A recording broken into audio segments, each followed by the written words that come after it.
In June of 1972, a woman appeared in Cedars-Sinai Hospital in nothing but a white, blood-covered gown.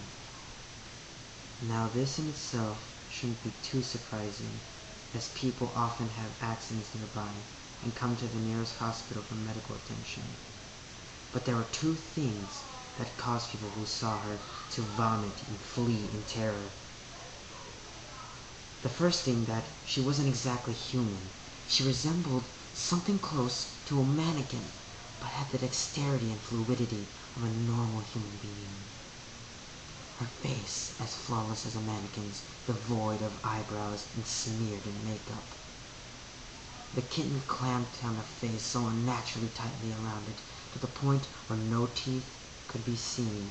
The blood was still splurting out over her gown and onto the floor. She then pulled it out of her mouth, tossed it aside, and collapsed.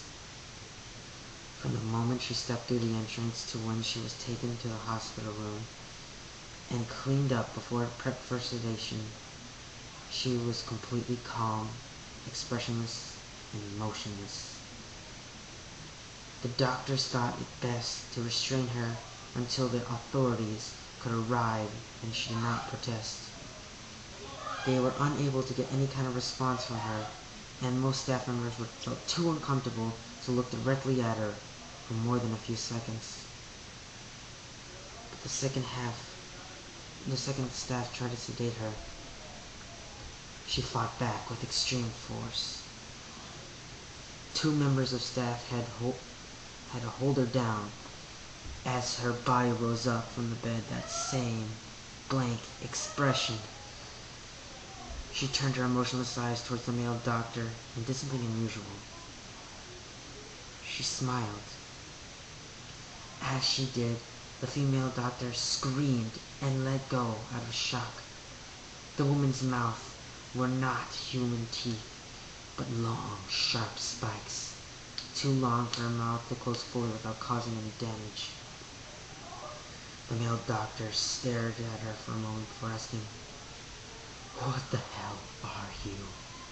She cracked her neck down to her shoulder to observe him, still smiling.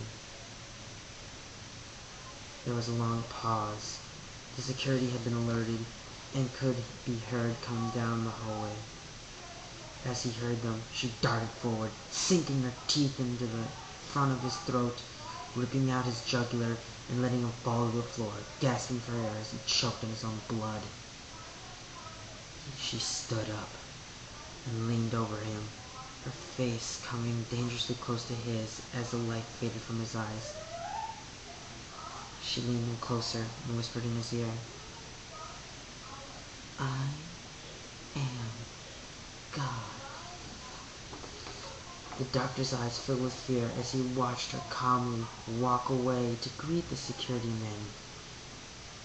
His last ever sight was to be watching her feast on them, one by one.